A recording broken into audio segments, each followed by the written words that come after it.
Welcome back friends, welcome to our study channel move on study. तो friends आज मैं आप लोगों के सामने बीपीएससी टीआरई 1 का, जो कि फ्रेंड्स आप लोगों के सामने ऑलरेडी पता 26 अगस्त 2023 को कंडक्ट करवाया गया था। तो उसका मैं पूरी का पूरी क्वेश्चन लेके आया हूँ 120। और फ्रेंड्स इसमें आपके सारे वो क्वेश्चन होंगे जो पूछा गया था। तो चलिए बिना वेस्ट टाइम किए मैं स्टार्ट करता हूँ क्लास। देख सकते हैं सबसे पहले क्वेश्चन से मैथमेटिक्स से स्टार्ट हो रहा। 10 वर्ष पहले रमेश और राजीव की आयु का अनुपात 1:3 था। अब से 5 वर्ष पश्चात यह अनुपात 2:3 हो जाएगा। तो वर्तमान में उसकी आयु क्या होगा। फ्रेंड्स मैं आप लोगों को ये बताना चाहता हूँ, जब भी एज का क्वेश्चन आता है सबसे पहले देखिए रमेश है तो मैं आर मान लिया हूँ, और एक राजीव है तो मान लीजिए कि राजीव को आर जे मान लिया हूँ। क्लियर है। सबसे पहले पहले देखिए इसका अनुपात क्या था, 1:3 था। ये कितना वर्ष पहले, 10 वर्ष पहले। क्लियर है, माइनस के रूप में ले दिया हूँ। और 5 वर्ष पश्चात 2:3 लिख रहा। तो देखिए मैं 5 वर्ष अनुपात ले दिया हूँ। सबसे पहले फ्रेंड्स मैं कंसेप्ट देता हूँ, ध्यान रखिएगा। जब भी एक पहले और बाद का कंडीशन आता तो आप लोग क्या कीजिए, उसको ऐड कर दीजिएगा। क्लियर है। तो देखिए 10 वर्ष पहले था, 5 वर्ष बाद था, तो दोनों को ऐड कर देंगे। तो 10×5 = 15 हो गया। अब ये दोनों का सम करेंगे, 2 और 1 कितना हो गया, 3 हो गया। और 3×3 = 6। और हम लोग यहाँ से रेशियो के रूप में निकालें। देखिए 15 था ओवरऑल। अब 6 में से 3 जाएगा, यानी कि 3 यूनिट का वैल्यू आ गया 15। 3 यूनिट का वैल्यू कितना आ गया फ्रेंड, 15। तो हम लोग 1 यूनिट का वैल्यू लाएंगे तो क्या होगा, 5 आएगा। क्या आएगा फ्रेंड, 1 यूनिट का वैल्यू 5 आएगा। अब हम लोग को पता करना है रमेश की वर्तमान आयु। ऑलरेडी फ्रेंड्स देखिए रमेश के बारे में हम लोग को ये पता करना है। तो रमेश की आयु के बारे में अगर हम लोग पता करना चाहते हैं तो देखिए क्या 10 वर्ष पहले की बात कर रहा था। तो देखिए सबसे पहले 5 था, 1 का वैल्यू 5 था, तो 10 वर्ष पहले। तो पहले में हम लोग क्या करें, ऐड करेंगे, यानी 5 में हम लोग 10 को ऐड कर देंगे, यानी कि देखिए कितना आ गया, 15 वर्ष। यानी कि फ्रेंड्स अगर रमेश की आयु अगर आप लोग से पूछता है तो कितना वर्ष आएगा, 15 वर्ष। तो रमेश की उम्र हो गया 15 वर्ष। क्लियर है। वही बात करना चाहते हैं हम राजेश की आयु का। तो ऑलरेडी राजेश में देख रहे हैं 3 वर्ष था, कि क्या था, ये 3 वर्ष पूरा था। तो 3 में हम लोग क्या करेंगे, ऑलरेडी आप लोगों को पता है 10 वर्ष, यानी कि 10 वर्ष पहले की। तो 3 में हम लोग 10 को ऐड कर देंगे। तो सबसे पहले यहाँ पे हम लोग क्या करेंगे, देखिए 1 यूनिट, यहाँ पे 3 यूनिट है तो 3 को हम लोग 5 से मल्टीप्लाई करेंगे, यानी कितना है 15। और 10 वर्ष पहले था तो यानी 10 को ऐड कर देंगे, यानी कितना है 25। यानी कि फ्रेंड्स आप लोगों को मैं बताना चाहता हूँ, इसका अनुपात अगर सिंपल वे में निकालिएगा तो 1 का रेशियो कितना है 15, और 1 का रेशियो कितना है 25। तो यानी इसे रेशियो में लगे तो 3 रेशियो क्या आएगा 5। तो ऑप्शन नंबर आप लोग काफ़ी अच्छे से ऑप्शन नंबर बी को क्लिक कर सकते हैं, जो कि ऑप्शन नंबर बी होगा। तो और भी आप लोग प्रोसेस से बना सकते हैं। जो मेरा प्रोसेस इजी था मैं बताने का प्रयास किया हूँ।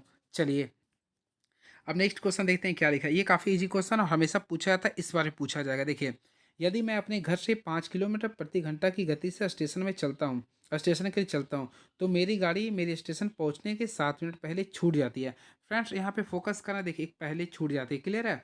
लेकिन 6 किलोमीटर प्रति घंटा की गति से चलता हूँ तो मैं स्टेशन पर गाड़ी के छूटने के 5 मिनट पहले पहुँच जाता हूँ। यहाँ पे फोकस कीजिए, पहले पहले का कंडीशन आ रहा है। क्लियर है। तो मैं आप लोग को बताना चाहता हूँ, जब भी पहले पहले का कंडीशन आता है तो आप लोग को दूरी पूछता है। तो दूरी बराबर क्या होता है, देखिए मैं लिख देता हूँ। सबसे पहले डिस्टेंस बराबर होता है स्पीड गुना टाइम होता है। तो ऑलरेडी जब भी अंतर वाला क्वेश्चन आता है तो दोनों के चालों का गुणनफल करेंगे। तो पहला का चाल कितना था 5 था, और सेकेंड का कितना था 6 था। क्लियर है।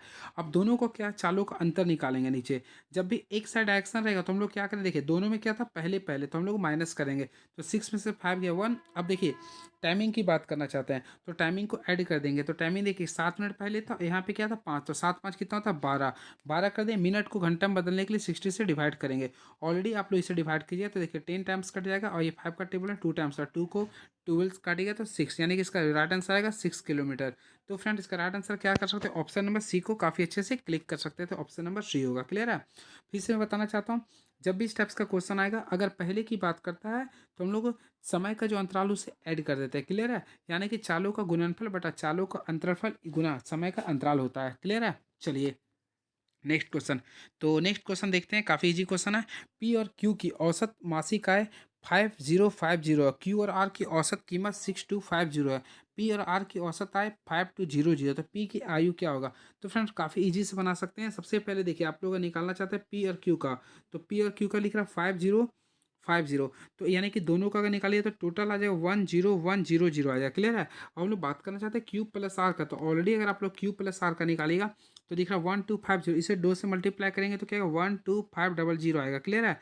अब लास्ट निकालना चाहते हैं पी प्लस आर का। तो फ्रेंड्स पी प्लस आर का लिख रहा है 5200। तो इसका अगर हम लोग सॉल्यूशन करेंगे तो क्या होगा 10400 आएगा। क्लियर है।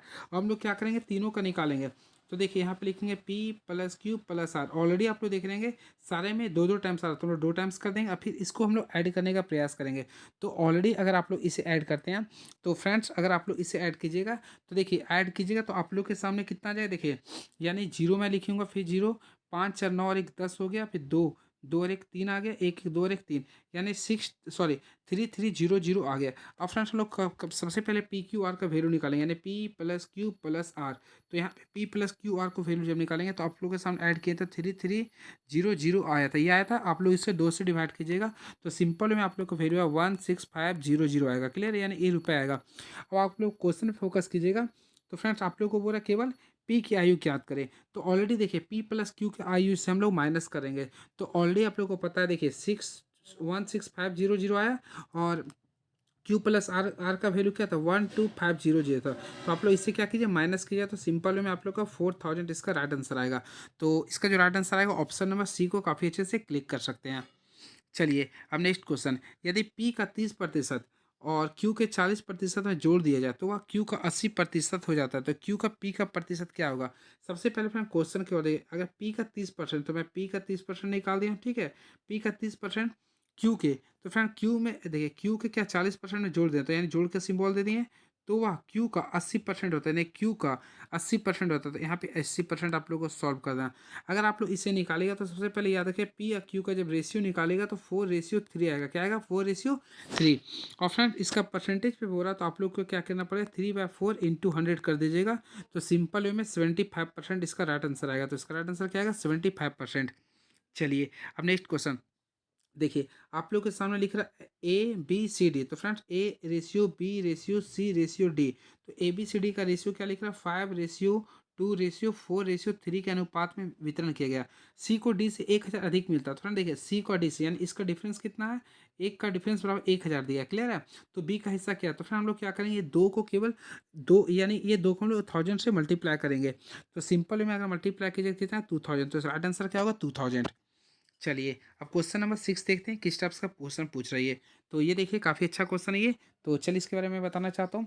सबसे पहले क्वेश्चन नंबर हम लोग 6 पे आ गए ना, क्वेश्चन नंबर 6 पे आ गए। चलिए क्वेश्चन नंबर 6, हाँ देखिए क्वेश्चन नंबर 6 पे आ गए। एक दुकानदार एक घड़ी बेचने समय बिक्री मूल्य पर 5% छूट देता है। यदि वह उस पर 5% छूट दे तो वह पहले से 5% कम का अंकित लाभ मिलेगा। तो घड़ी का अंकित मूल्य क्या होगा? सिंपल वे में आप लोग याद रखिएगा, जब भी कम कम रहेगा, देखिए यहाँ पे 5% का छूट दे, यहाँ भी 5%, 6% का छूट दे रहा। जब भी सेम रहता है तो हम लोग को दोनों का डिफरेंस रहता है। 6 में से 5 को माइनस कर देंगे यहाँ पे परसेंट, और दोनों का डिफरेंस कितना दे रहा था? 15 लिख रहा। यानी कि 1% का वैल्यू अगर आप लोग ज्ञात कीजिए तो 15 आ रहा है। क्या आ रहा है ये? 15। तो आप लोग को क्या बोल रहा है? अंकित मूल्य क्या होगा? तो अंकित मूल्य को हम लोग 100 से मल्टीप्लाई कीजिए, तो यानी इसका राइट आंसर 1500 रुपीज़ अंदर आएगा, यानी कि 1500 इसका राइट आंसर होगा। क्लियर है? चलिए अब नेक्स्ट क्वेश्चन, तीन संख्याएं 3:4:5 के अनुपात में है।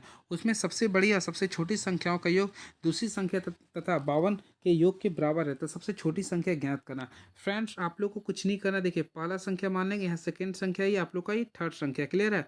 सबसे पहले यहाँ से मैं आप लोग को बताना चाहता हूँ, यहाँ पे अगर आप लोग फोकस करना चाहते हैं तो ये 3 रेशियो दे रहा है, ये 4 रेशियो है, ये 5 रेशियो। क्लियर है? सबसे बड़ी या सबसे छोटी संख्या का योग। तो फ्रेंड सबसे बड़ी या सबसे छोटी संख्या यानी कि 3 और 5 का, यानी कि 8, ये 8x मान लीजिए का योग कितना दे रहा? तो ऑलरेडी अगर आप लोग देखिएगा तो लिख रहा आप लोग का सामने देखिए सबसे छोटी संख्याओं के योग का। तो फ्रेंड यहाँ पे हम लोग क्या करेंगे, दूसरी संख्या के योग के 52 के बराबर, यानी इस टाइप से आप लोगों को सॉल्यूशन करना है। तो यहाँ से सॉल्व कीजिए तो 4x का वैल्यू 52 आएगा, 52 आएगा, यानी कि x का वैल्यू कितना आएगा? 13 आएगा। तो फ्रेंड्स यहाँ पे निकालना सबसे छोटी संख्या, तो 13 को 3 से गुना करिए, कितना है? 39। तो राइट आंसर 39 को क्लिक कर सकते हैं। अब देखिए क्वेश्चन नंबर 8। तो जब भी इस टाइप्स का क्वेश्चन आता है तो आप लोग ऑप्शन पुट करके बना सकते हैं, यानी कि दोनों को इक्वल करके देखना कौन सा वैल्यू सही होगा। तो फ्रेंड्स का right answer option number B को क्लिक कर सकते हैं। क्लियर है? देखिए 2 है, एन के यहाँ पे फिर 2 पुट कर दें, 2 2 4 -1 कर दिया। अब यहाँ पे कॉल कर वही करना, 2 कर दिया, सॉरी देखिए 8 में क्या हूँ, एन के यहाँ पे 2 है, तो 2 में से 3 गया, -1 बचेगा ना। अब देखिए 2 4 में से 1 गया तो 3 बचेगा, यहाँ पे 1 पर पावर 8 कर देंगे, यहाँ -1। तो ऑलरेडी अगर इसे वैल्यू सेम कीजिएगा तो दोनों का वैल्यू क्या है? 8, जो कि आप लोग को ऑप्शन नंबर के अकॉर्डिंग चलिए तो ऑप्शन नंबर बी होगा आपको राइट आंसर। क्लियर है? तो ये आप लोग का देखिए, अगर आप लोग फ्रेशर के रूप में, तो मैं आप लोग को बताना चाहता हूँ इसमें सबसे पहले 8 मैथमेटिक्स रहता है। अब देखिए 8 साइंस का क्वेश्चन आ गया। चलिए साइंस का भी मैं ऑपरेशन पूरा कर दूंगा। निम्नलिखित में कौन फोटो इलेक्ट्रिक उपकरण डिजिटल अनुप्रयोगों के लिए सबसे उपयुक्त है? तो फ्रेंड्स ऑप्शन के अकॉर्डिंग देखा जाए तो राइट आंसर होगा, देखिए फोटो वोल्टिक सेल होगा। इसका यानी क्या होगा, फोटो वोल्टिक सेल होता है। क्लियर है? अब मैं आप लोगों को बताना चाहता हूँ, photovoltaic cell photoelectric उपकरण डिजिटल अनुप्रयोगों के लिए सबसे उपयुक्त होता है। और फ्रेंड फोटो डायोड पर एक पीएन जंक्शन डायोड होता है। ऑलरेडी आप लोग अगर पढ़े होंगे डायोड के बारे में, क्लास 12 का कंसेप्ट था, तो इस टाइप से आप लोगों में पढ़े होंगे तो अच्छी बात है, नहीं है देख लीजिए, इस टाइप से डायोड होता है। क्लियर है? चलिए नेक्स्ट क्वेश्चन, किसी विखंडनीय द्रव्य का क्रांतिक द्रव्यमान क्या होता है? तो ऑलरेडी फ्रेंड्स आप लोगों को पता है, सबसे पहले किसी विखंडीय द्रव्य का क्रांतिक द्रव्यमान जो होता है श्रृंखला अभिक्रिया हेतु आवश्यक न्यूनतम द्रव्यमान होता है। तो ऑप्शन नंबर बी को क्लिक कर सकते हैं। चलिए नेक्स्ट क्वेश्चन, फलों को जबरदस्ती पकाने के लिए निम्नलिखित में से किस गैस का प्रयोग करते हैं? तो फ्रेंड मैं आप लोगों को बताना चाहता हूँ, फलों को जबरदस्ती पकाने के लिए एथिलीन गैस का प्रयोग करते हैं। तो ऑप्शन है तो बिल्कुल एथिलीन, यानी ऑप्शन नंबर बी को काफी अच्छे से क्लिक कर सकते हैं। इसका सामान्य सूत्र क्या होता है, C2H2 होता है। क्लियर है? और फल पकाने के लिए कैल्शियम कार्बाइड और एसिटिलीन दोनों का उपयोग किया जाता है। यानी फिर कैल्शियम कार्बाइड देखिए, जिसे CaC2 लिखते हैं, कैल्शियम कार्बाइड के साथ साथ एसिटिलीन, तो एसिटिलीन का सूत्र क्या होता है, C2H2 का प्रयोग किया जाता है। क्लियर है? और एथिलीन एकमात्र ऐसा हार्मोन है जो गैसीय रूप में पाया जाता है। तो इस चीज़ को भी आप लोग ध्यान में रखिएगा। चलिए, निम्नलिखित में किसकी ऑक्टेन संख्या शून्य होती है? फ्रेंड्स मैं आप लोगों को बताना चाहता हूँ, ऑक्टेन संख्या जो शून्य होता है वह गैसोलीन का होता है, जो कि आप लोग ऑप्शन में देख सकते हैं। और गैसोलीन ऑप्शन में नहीं, तो राइट आंसर क्या क्लियर, इनमें से कोई नहीं होगा। क्लियर है? चलिए अब नेक्स्ट क्वेश्चन देखते हैं क्या लिख रहा है ये। तो नेक्स्ट क्वेश्चन लिख रहा है आप लोगों का, लीची का खाद्य भाग क्या है? तो फ्रेंड्स मैं आप लोगों को बताना चाहता हूँ, लीची का जो खाद्य भाग होता है उसे बोलते हैं एरिल। क्या बोलते हैं, एरिल। तो राइट आंसर ऑप्शन नंबर ए को काफ़ी अच्छे से क्लिक कर सकते हैं। वही बात करते हैं हम लोग और भी जो ऑप्शन दिया है। तो चलिए नेक्स्ट क्वेश्चन, आणविक ऑक्सीजन का पत्तियों से निकलना कौन सी भौतिक क्रिया है? तो मैं आप लोगों को बताना चाहता हूँ, आणविक ऑक्सीजन का पत्तियों से निकलना एक प्रकार का विसरण क्रिया है। तो राइट आंसर ऑप्शन नंबर ए को क्लिक कर सकते हैं। क्लियर है? ऑप्शन नंबर ए होगा। किसी गुणसूत्र पर जीनों की अपेक्षित स्थिति ज्ञात करने की प्रक्रिया क्या कहलाती है? तो फ्रेंड्स मैं आप लोगों को बताना चाहता हूँ, किसी गुणसूत्र पर जीनों की अपेक्षित स्थिति ज्ञात करने की प्रक्रिया जीन मानचित्रण कहलाते हैं। जीन मानचित्रण, देखिए साइंस का लेवल इसमें टफ पूछता है हमेशा, इस बार भी पूछा टफ। तो जीन मानचित्रण कहलाता है। तो फ्रेंड देख लीजिए साइंस का लेवल जो होता है ना, काफ़ी तगड़ा पूछता है इसमें। चलिए अब नेक्स्ट क्वेश्चन, ब्रायोफाइट में बीजाणु मात्र कोशिका होती है। तो मैं आप लोगों को बताना चाहता हूँ, ब्रायोफाइट में बीजाणु मात्र कोशिका द्विगुणित होती है। तो राइट आंसर क्या कीजिए, द्विगुणित। तो ऑप्शन नंबर बी को क्लिक कर सकते हैं, द्विगुणित होती है। चलिए मैं इसके बारे में डिस्फाइन कर देता। सबसे पहले याद रखिएगा, ब्रायोफाइटा में बीजाणु अगुणीय होते हैं। क्लियर है? चलिए इसका एग्जाम्पल पूछेगा तो मॉस लिख सकते हैं, लीवर वर्ड्स लिख सकते हैं। चलिए अब नेक्स्ट क्वेश्चन आ चुका आप लोग का, देखिए अब करंट अफेयर आ गया। भारत सरकार द्वारा पर्यावरण और वन सुरक्षा के लिए किस वर्ष एनजीटी की स्थापना की गई थी? तो ऑलरेडी फ्रेंड्स आप लोगों को पता होगा, भारत सरकार द्वारा एनजीटी की स्थापना जो किया गया था 18 अक्टूबर 2010 को, 18 अक्टूबर 2010 को। यानी कि फिर ऑप्शन के अकॉर्डिंग देखा है तो ऑप्शन नंबर ए कर सकते हैं। इसका फाइनली तो भी याद कर लिए, 18 अक्टूबर 2010 को किया गया था। क्लियर है? इस चीज़ को आप लोग को ध्यान में रखना पड़ेगा। क्लियर है? और ये राष्ट्रीय हरित अधिकरण अधिनियम के द्वारा इसे पारित किया गया था। आदेश का प्रथम एनजीटी का स्थापना नई दिल्ली में किया गया था। इसे भी आप लोगों को ध्यान में रखना पड़ेगा। क्लियर है? चलिए नेक्स्ट क्वेश्चन, भारत के किस शहर में सबसे पहले पानी के नीचे मेट्रो की शुरुआत की गई थी? तो फ्रेंड्स मैं आप लोगों को बताना चाहता हूँ, भारत में ये सबसे पहले जो अंडर वाटर मेट्रो का जो शुरुआत हुआ था कोलकाता और हावड़ा के बीच हुगली नदी के नीचे बने से हुआ था। तो यहाँ कोलकाता और हावड़ा होना चाहिए था, लेकिन ऑप्शन में नहीं है। तो राइट आंसर क्या कीजिए, उपयुक्त में से कोई नहीं, याद रखिएगा। और फ्रेंड देश की पहली अंडर वाटर मेट्रो ट्रेन जो कि कोलकाता और हुगली हावड़ा के बीच हुआ था, वो हुगली नदी के नीचे सुरंग और स्टेशन से गुजरी था। ये अप्रैल 2023 में गुजरी थी, अप्रैल 2023 में। ये भी आप लोग को ध्यान में रखना पड़ेगा। और विश्व का सर्वप्रथम मेट्रो रेल का प्रचलन लंदन में 1860 के दशक में प्रारंभ हुआ था।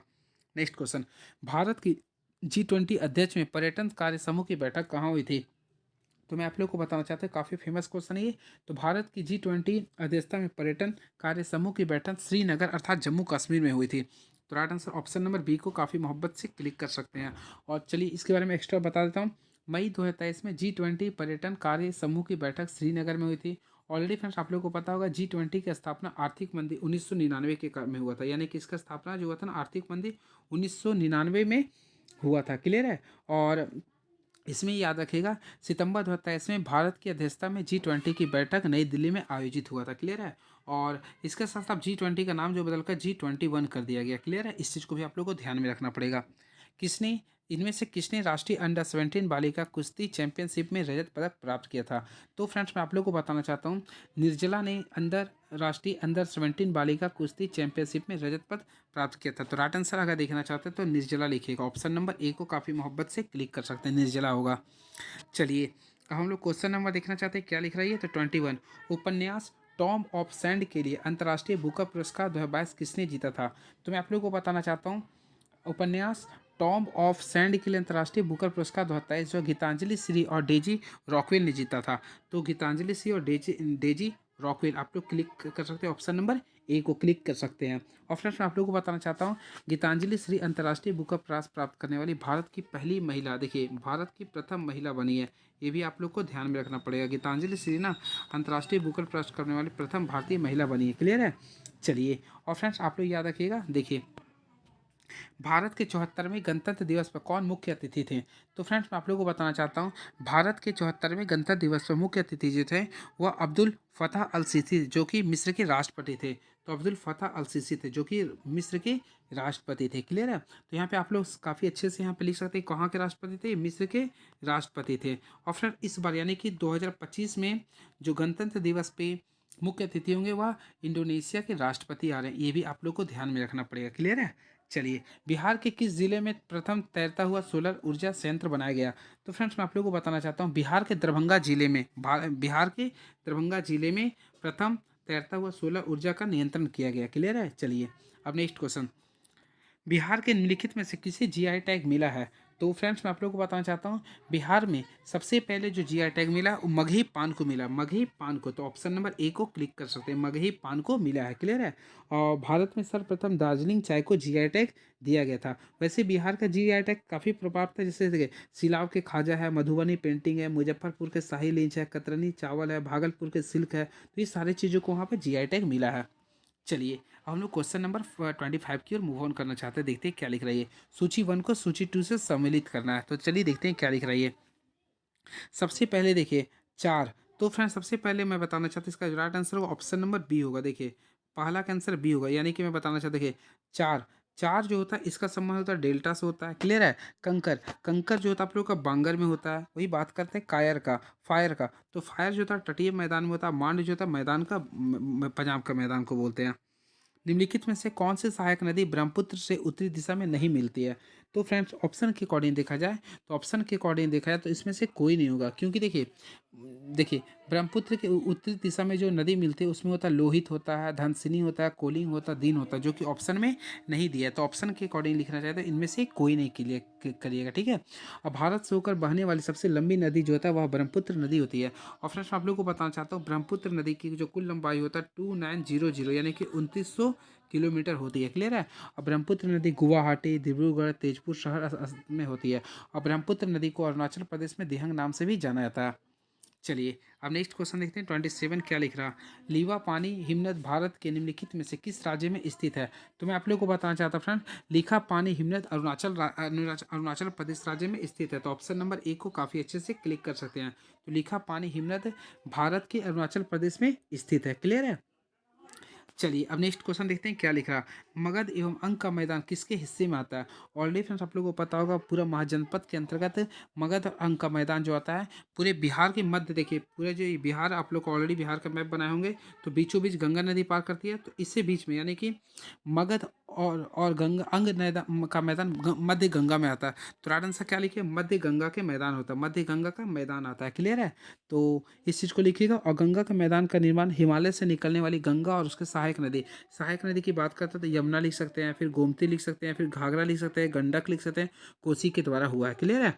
और फ्रेंड गंगा के विशाली मैदान को 3 भागों में बांटा गया है, ऊपरी गंगा का मैदान, मध्य गंगा का मैदान, निम्न गंगा का मैदान। वही बात करना चाहते हैं ऊपरी गंगा का मैदान। तो फ्रेंड उत्तरी गंगा के मैदान के अंतर्गत उत्तराखंड, उत्तर प्रदेश का मैदान आता है, और वही मध्य गंगा के मैदान के अंतर्गत बिहार राज्य में आते हैं। और निम्न गंगा के अंदर हमारा अपना पश्चिम बंगाल और बांग्लादेश आता है। क्लियर है? तो इस चीज़ को आप लोग को ध्यान में रखना पड़ेगा।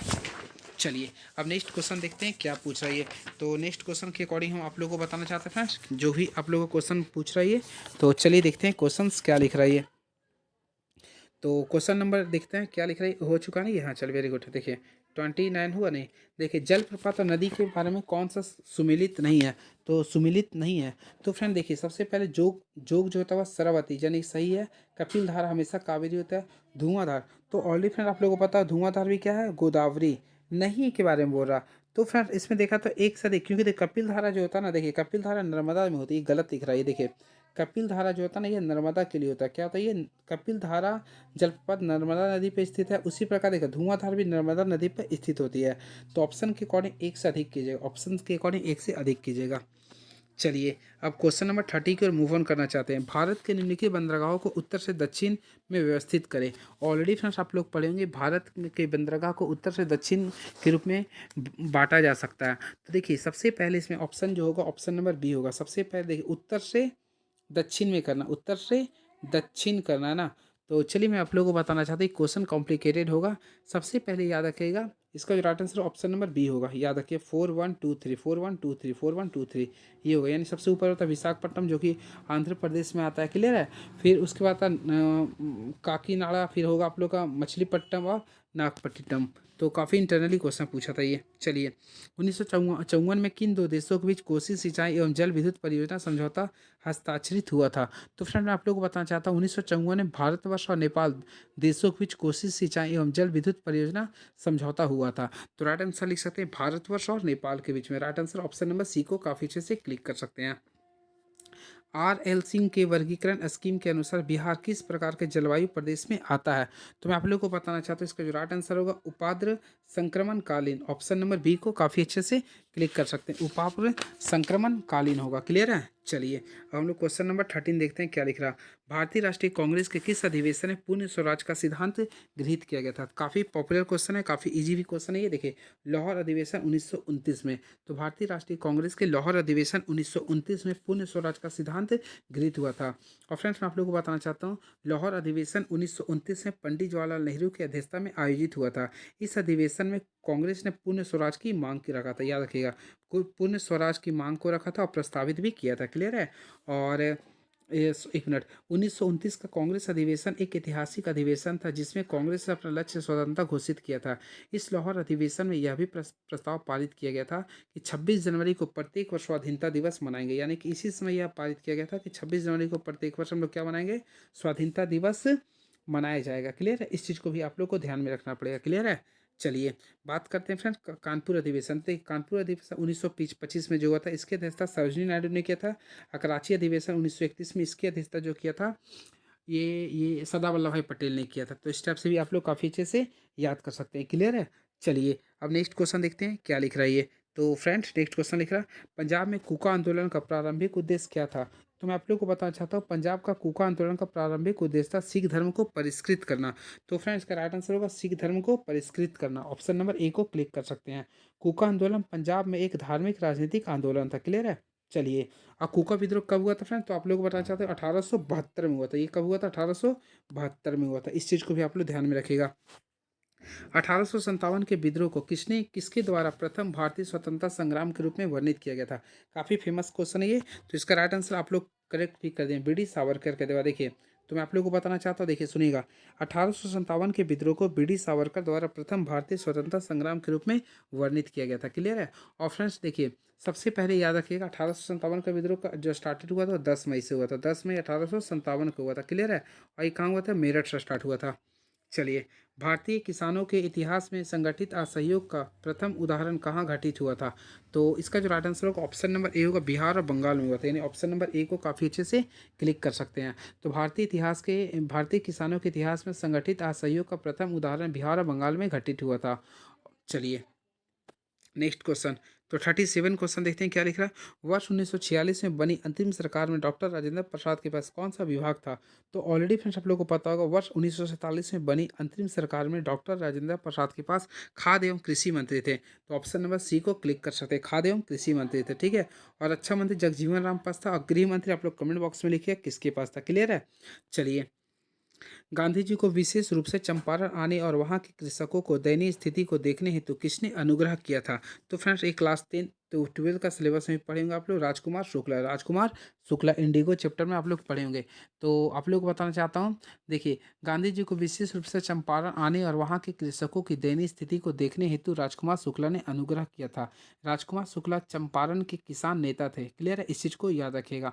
और फ्रेंड राजकुमार शुक्ला पहली बार लखनऊ अधिवेशन में गांधी जी से मिलकर वहाँ पे बारे में बात किया था। क्लियर है, चलिए। और ये याद रखिए 1917 में मिले थे, 1917 में।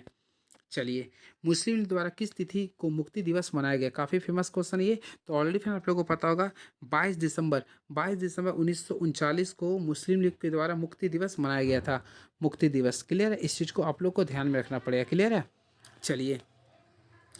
देखिए लास्ट क्वेश्चन है, नेशनल कॉलेज और बिहार विद्यापीठ का शिलान्यास किसने किया था? काफ़ी फेमस क्वेश्चन है ये। तो नेशनल कॉलेज और बिहार विद्यापीठ का शिलान्यास महात्मा गांधी ने किया था। तो राइट आंसर काफ़ी अच्छे से आप लोग ऑप्शन नंबर सी को क्लिक कर सकते हैं, महात्मा गांधी ने किया था। और ये कब किया था फ्रेंड? तो याद रखिएगा 6 फरवरी 1921 को किया था, यानी कि आप लोग लिख सकते हैं 6 फरवरी 1921 को किया था। क्लियर है, चलिए। तो ये रहा आप लोग का 40 क्वेश्चन। कैसा लगा आप लोग बताइएगा। अब चलिए मैथमेटिक्स का भी क्वेश्चन मैं देख लेता हूँ किस टाइप्स का पूछा गया था, क्योंकि मैथमेटिक्स भी काफ़ी अच्छा पूछा गया था।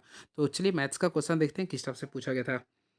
किसी ठोस को एक आकृति से दूसरी आकृति में बदलने के दौरान ठोस का आयतन क्या होता है? तो ऑलरेडी फ्रेंड्स आप लोग को पता होगा, किसी ठोस को एक आकृति से दूसरी आकृति में बदलने के दौरान ठोस का आयतन अपवर्तित रहता है। तो राइट आंसर क्या कीजिए? अपवर्तित, यानी ऑप्शन नंबर बी को क्लिक कर सकते हैं। चलिए नेक्स्ट क्वेश्चन। देखिए 3 बिंदु दिया था ए बी सी के कार्तीय निर्देशांक 4-1, 3-4 तथा 5-7 है। तो त्रिभुज क्या होगे? तो इसमें आप लोगों को मैं बताना चाहता हूँ, देखिए सबसे पहले इस स्टेप्स का क्वेश्चन आता है तो आप लोगों को ट्रायंगल शो करना पड़ेगा। क्लियर है, अब देखिए ए का वैल्यू -1 था, क्लियर है। बी का वैल्यू लिखिएगा तो 3 और -4 था। उसी प्रकार सी का वैल्यू लिखना चाहते हैं तो 5 और -7 था। आप लोग इसी के बेस पे आप लोग को सॉल्व करना। देखिए आपका ए है, ये क्या है, बी है, और ये आपका सी है। देखिए आप लोग को मैं जो बताता हूँ, सबसे पहले क्या किया, डिस्टेंस निकालिएगा। सबसे पहले ए बी का डिस्टेंस निकालिएगा। तो देखिए ए बी का निकालिएगा तो यहाँ पे दूरी सूत्र का फॉर्मूला यूज करिएगा। तो देखिए 3 में से, सॉरी, यहाँ पे सूत्र निकालना पड़ेगा। देखिए तो यानी कि 3 में से 1 गया, यानी 2 का स्क्वायर क्या होता है 4, यहाँ पे करना पड़ेगा। फिर देखिए 4 और 1 यानी कि 5, यानी सबसे पहले ए बी का निकालना पड़ेगा। तो ऑलरेडी यहाँ पे किया तो 9, यानी कि कितना आ गया 13 आ गया। कितना अपना √13 आ गया। क्लियर है, उसी प्रकार आप लोग को बी सी का भी निकालना पड़ेगा। तो बी सी का भी अगर वैल्यू निकालिए तो √13 होगा। क्लियर है, और लास्ट हम लोग ए सी का भी निकालते हैं तो ए सी का अगर आप लोग निकालिए तो 2√13 आएगा, 2√13 आएगा। क्लियर है, अब इस प्रकार अगर देखिए तो कोई भी त्रिभुज संभव नहीं है, क्योंकि देखिएगा A B plus B C, यहाँ पे देखिएगा तो A B plus B C is not equal to, sorry, बराबर ए सी आ रहा है। क्लियर है, अतः त्रिभुज संभव नहीं है। तो कि त्रिभुज के किसी भुजाओं का योग तीसरी भुजा से बड़ी होती है। तो ये अगर देखा है तो उपयोग में से कोई नहीं होगा, यानी राइट आंसर देखा है तो ऑप्शन नंबर ई दिखेगा। क्लियर है, चलिए अगला क्वेश्चन। एक मिठाई विक्रेता के पास 420 काजू की बर्फियां और 150 बादाम की बर्फियां हैं। वह उन्हें इस तरह से ढेर करना चाहता कि प्रत्येक ढेर में उसका संख्या समान हो और वे ट्रे का कम से कम क्षेत्र घेरे। इस प्रकार बनने वाले ढेरों की संख्या क्या होगी? तो फ्रेंड याद रखिएगा, जब भी आप लोग को कम से कम की क्वेश्चंस आता है और यहाँ पे याद रखिए ढेरों की संख्या ज्ञात करने के लिए बोलता है, तो आप लोग क्या कीजिए, ये जो संख्या दिया था आप लोग इसका क्या कीजिएगा, एचसीएफ ज्ञात कीजिएगा। तो ऑलरेडी आप लोग जानते होंगे 420 और 150 का हम लोग क्या करेंगे, एचसीएफ ज्ञात करेंगे। तो ऑलरेडी आप लोग को पता है इसका कितना आएगा, 30 आएगा। क्लियर है, अब देखिए याद रखिएगा बनने वाले ढेरों की संख्या, यानी ढेरों की संख्या बोलता है तो हम लोग क्या करेंगे, 420 को भी हम लोग कम से कम है इसलिए 420 को 30 से डिवाइड करेंगे और 150 को भी हम लोग क्या करेंगे 30 से डिवाइड करेंगे। तो ऑलरेडी अगर इसका वैल्यू लाएगा तो 19 आ जाएगा। क्या आएगा, 19। Right answer option number B को काफ़ी मोहब्बत से क्लिक कर सकते हैं। चलिए अब नेक्स्ट क्वेश्चन देखते हैं क्या लिख रहा है ये। तो फ्रेंड्स अगर नेक्स्ट क्वेश्चन की ओर मूव ऑन करना चाहते हैं तो देखिए समीकरण दिया है, तो आप लोग को क्या करना है, यहाँ पे समीकरण के अकॉर्डिंग को देखना है। सबसे पहले आप लोग को यहाँ पे वैल्यू 1 है, इसका वैल्यू कितना -4 है। क्लियर है, और फिर देखना चाहते हैं इसका 2 वैल्यू, यहाँ भी 2 है, फिर थर्ड में देखना चाहते हैं 4 है, ये आपका -3 है। अगर आप लोग फोकस करना चाहते हैं तो इसमें देखिए कोई भी आपस में एक दूसरे का बराबर, शुरू वाला आपस में बराबर है क्या, नहीं है। तो जब भी शुरू वाले, यानी देखिए इसका इक्वेशन अगर आप लोग पढ़े होंगे तो आप लोग को याद हो a1/a2 is not equal to b1/b2 होता है। तो इसे हम लोग क्या बोलते हैं, प्रतिच्छेद करती है। क्या करती है, प्रतिच्छेद करती है। तो राइट आंसर क्या होगा, देखिए समांतर मूल बिंदु से होकर जाएगा, मूल बिंदु से होकर जाती है नहीं। तो राइट आंसर होगा प्रतिच्छेद, जो कि ऑप्शन में नहीं दिया। तो राइट आंसर ऑप्शन नंबर ई को क्लिक कर सकते हैं। चलिए 45। प्रीतम और राणा के एक गोलाकार खेल के मैदान में में के चारों ओर चक्कर लगाते हैं। प्रीतम एक चक्कर लगाने में 16 मिनट लेता है, जबकि राणा 20 मिनट में चक्कर पूरा करता है। यदि दोनों एक ही बिंदु से एक ही समय पर और एक ही दिशा में चलना शुरू करते हैं तो प्रारंभिक बिंदु पर कितने समय बाद मिलेंगे। तो फ्रेंड्स मैं आप लोगों को बताना चाहता हूँ, जब भी आप लोग को चक्कर का क्वेश्चन आता है, घंटी का क्वेश्चन आता है, तो उस टाइप का क्वेश्चन आप लोग एलसीएम निकालिएगा। क्या निकालेंगे? एलसीएम। तो यहाँ पे देखिएगा, यहाँ पे 16 लिख रहा है और यहाँ पे क्या लिख रहा है? 20। तो इसका अगर आप लोग एलसीएम निकालेंगे तो 80 आएगा। तो राइट आंसर क्या कीजिए? 80 मिनट, यानी 80 मिनट राइट आंसर होगा। चलिए अब हम लोग क्वेश्चन नंबर नेक्स्ट की ओर मूव ऑन करना चाहते हैं। देखते हैं क्या लिख रहा। वह सबसे बड़ी संख्या जो 450, 577 तथा 704 को विभाजित करने पर शेषफल क्रमशः 9, 10 और 11 देती है। सबसे पहले फ्रेंड्स आप लोग को क्या करना पड़ेगा? देखिए 450 है, फिर क्या लिख रहा है? यहाँ पे 577 लिख रहा, फिर देखिएगा तो 704 है। क्लियर? अब इसको विभाजित करने पर इसमें शेषफल लिख रहा 9, इसमें शेषफल लिख रहा 10 और इसमें शेषफल लिख रहा 11, ये देती है। तो आप लोग के दोनों का डिफर निकालिए। सबसे पहले दोनों का डिफर निकालिए। तो पहला में डिफर निकाले होंगे तो 441 आया होगा। क्लियर है? सेकंड में निकाले होंगे तो 567 आया होगा। क्लियर है? थर्ड में निकाले होंगे तो 693 आया होगा। क्लियर है? अब फ्रेंड्स क्या कीजिए, जब भी आता है, अब बड़ी से बड़ी संख्या बोल रहा है, तो देखिए बड़ी से बड़ी संख्या हम लोग एचसीएफ निकालते हैं। यानी कि now you have to find the solve the value of HCF. तो इसका यानी ये तीनों वैल्यू को हम लोग क्या करेंगे? एचसीएफ को हम लोग निकालेंगे।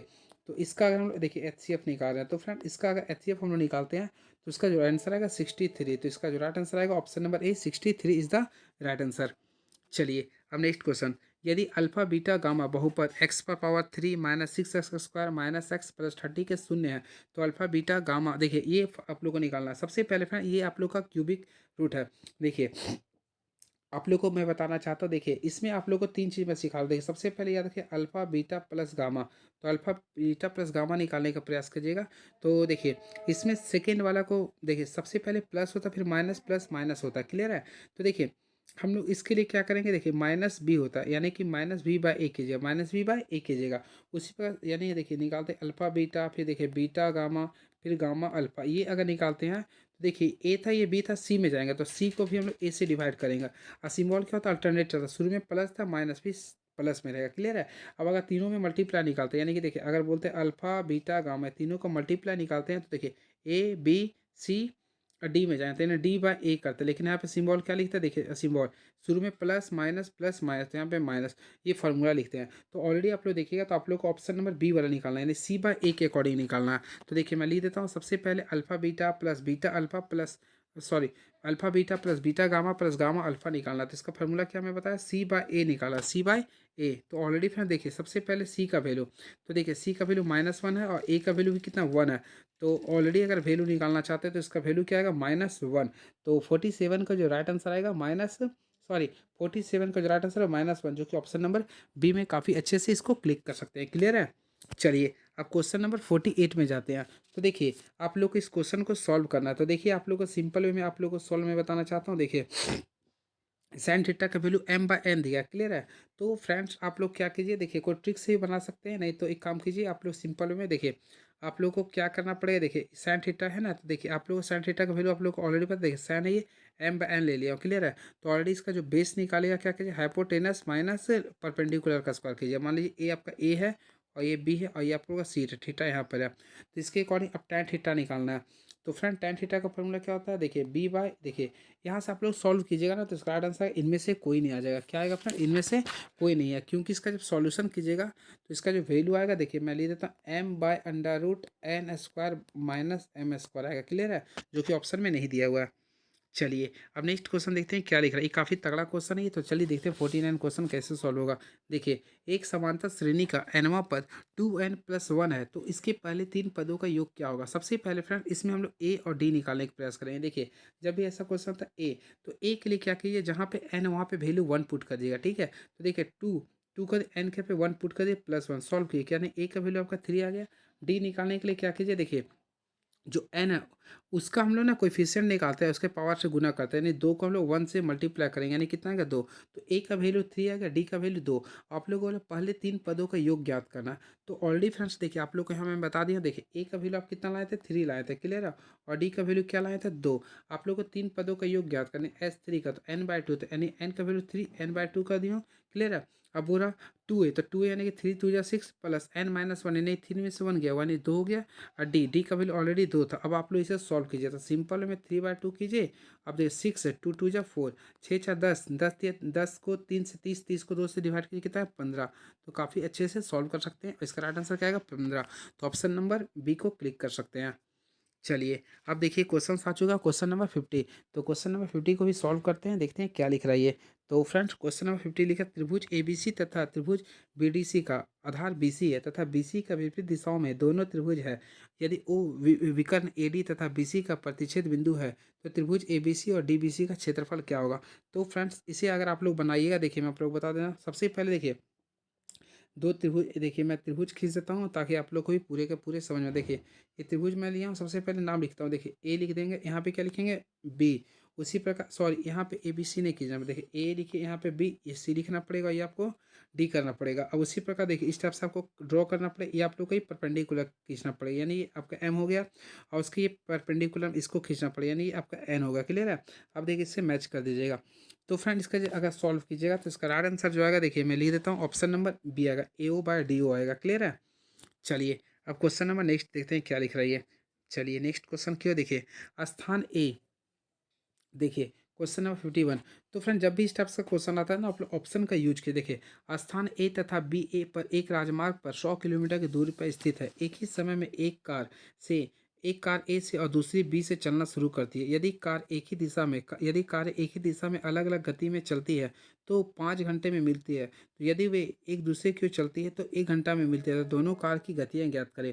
फ्रेंड्स आप लोग को जब भी ऐसा क्वेश्चन रहता है तो आप लोग शॉर्ट ट्रिक से यूज कर सकते हैं। आप लोग को क्या करना पड़ेगा, देखिए सबसे पहले ये देखिए कि दोनों को जोड़ने पर किसमें 100 आ रहा है। तो देख सकते हैं ऑप्शन तीनों में, ऑप्शन के अकॉर्डिंग क्या रही है 100 आ रहा है। तो हम लोग अब क्या करना, अगला देखिए एक 5 मिनट क्या ले रहा है, एक 5 घंटा लेती है, एक घंटा लेती है।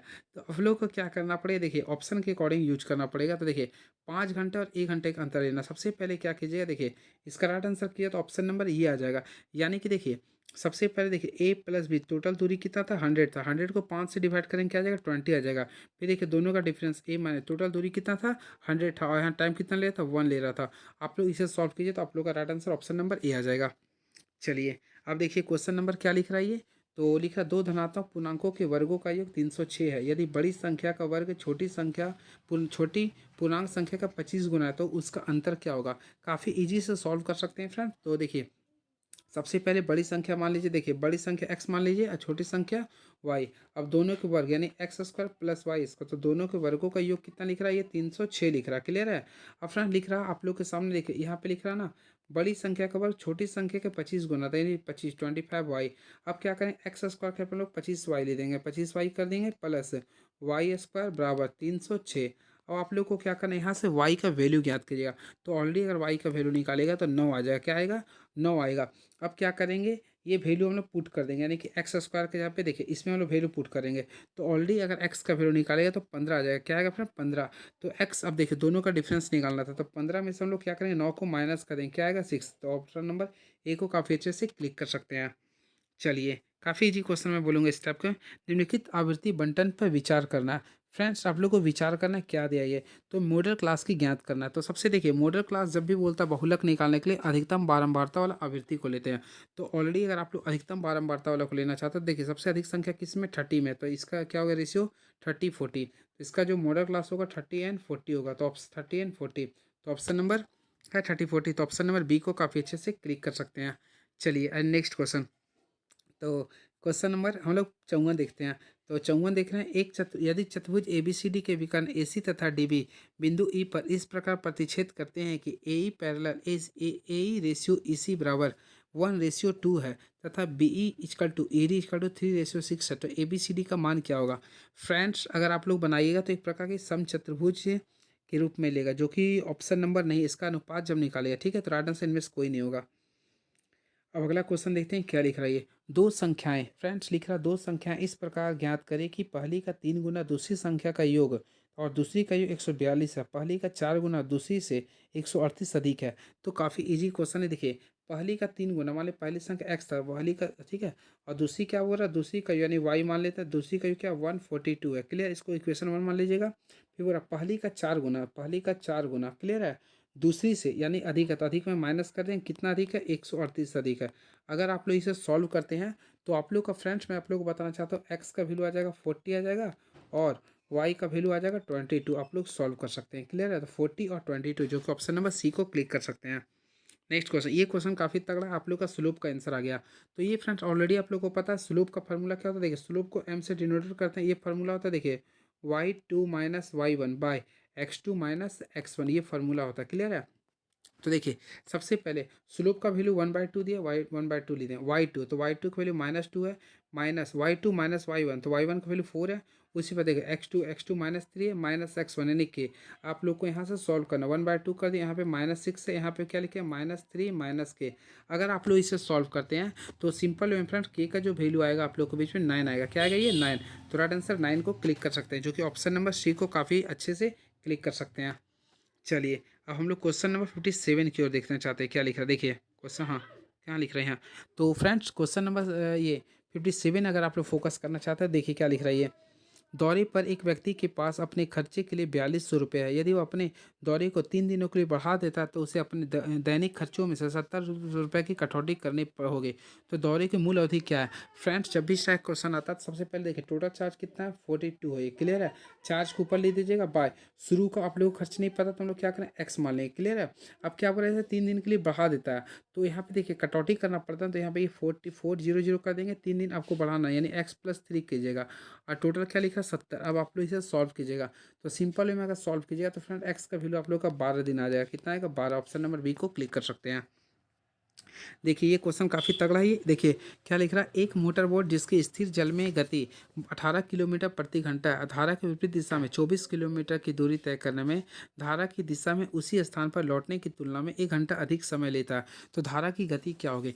तो फ्रेंड सबसे पहले धारा की गति आप लोग एक्स मान लीजिएगा, क्लियर है। तो ऑलरेडी आप लोग को पता है 24 यहाँ पे दिया, क्लियर है। आप लोग यहाँ पे क्या 18 में से क्या एक्स को हटा दीजिए, फिर प्लस यहाँ पे माइनस करना पड़ेगा, क्लियर है। फिर आप लोग को देखिए मैं यहाँ कंसेप्ट में बता रहा हूँ, देखिए माइनस लीजिएगा, फिर यहाँ पे देखिए 24 है, यहाँ पे क्या कीजिए प्लस कीजिएगा, ऑलरेडी आप लोग पढ़े भी होंगे, बराबर क्या कीजिए 1। अगर यहाँ से x का वैल्यू निकालते हैं तो -54 और +6 आएगा, तो आप लोगों को +6 आंसर करना पड़ेगा, क्लियर है। तो right answer option number B को क्लिक कर सकते हैं, इसका right answer option number B होगा, क्योंकि माइनस में धारा का अनुपात कभी नहीं होता है। नेक्स्ट क्वेश्चन, तो ये नेक्स्ट क्वेश्चन फ्रेंड इसे अगर सॉल्व कीजिए तो राइट आंसर आएगा 3 - 2, काफ़ी कॉम्प्लिकेटेड क्वेश्चन था ये। चलिए अब क्वेश्चन नंबर 60 देखिए, ये इस टाइप का क्वेश्चन अगर आता है तो फ्रेंड देखिए आप लोगों को क्या करना है, यहाँ पे देखिए 2 पानी के नल एक साथ एक टंकी को 9.3/8 यानी ये घंटे में भर सकता है। यदि नल जिसका व्यास अधिक है टंकी को अकेले भरने में छोटे व्यास वाले नल से 10 घंटे कम लगाता है, तो प्रत्येक नल द्वारा टंकी को भर सकने में लगा समय। फ्रेंड्स जब भी अगर क्वेश्चन आए क्लास 10 का क्वेश्चन है, इस आप लोग तोड़िए, यहाँ पे तोड़िए 8 - 3 = 72 यानी कि देखिए आप लोग को क्या करना है, ये जो ऑप्शन दिया है इसमें से आप लोग को ऐसा कौन सा संख्या है, यानी कि इसमें से आप लोग को यूज करना है जिसको, यानी कि जो क्वेश्चन है इसके अकॉर्डिंग मैं आप लोग को बताना चाह रहा हूँ कौन सा ऐसा वैल्यू है जिसको गुना करने पर 75/8 के रूप में आ जाएगा। तो आप लोग को मैं बताना चाहता हूँ, इसके लिए आप लोग क्या कीजिएगा, सिंपल वे में आप लोग को जो कंसेप्ट बता रहा हूँ उसी के अनुसार इसका राइट आंसर आएगा ये।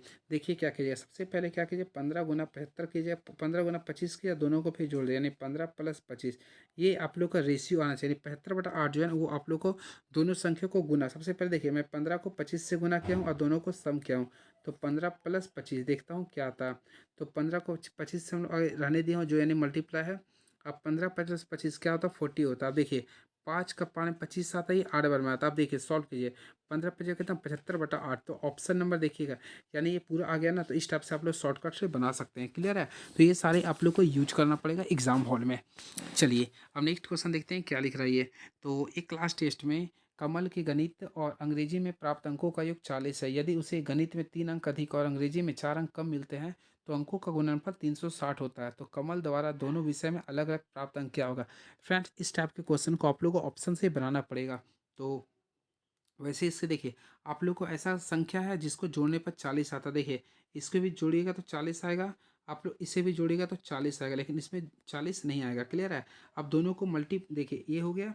अब आप लोगों को क्या हो रहा है ना, देखिए मान लीजिए कि दोनों विषय में सबसे पहले गणित, तो गणित में मान ली 21 था, ठीक है। यदि वो गणित में 3 नंबर अधिक है, यानी यहाँ पे 24 आ गया, क्लियर है। और अंग्रेजी में 4 नंबर कम करते हैं, तो 19 में से हम लोग 3 को कम कर दें, कितना का 16। इसे भी आप लोग मल्टीप्लाई कीजिए तो देखिए 200 360 आएगा, यानी ऑप्शन नंबर ए अभी दोनों होगा।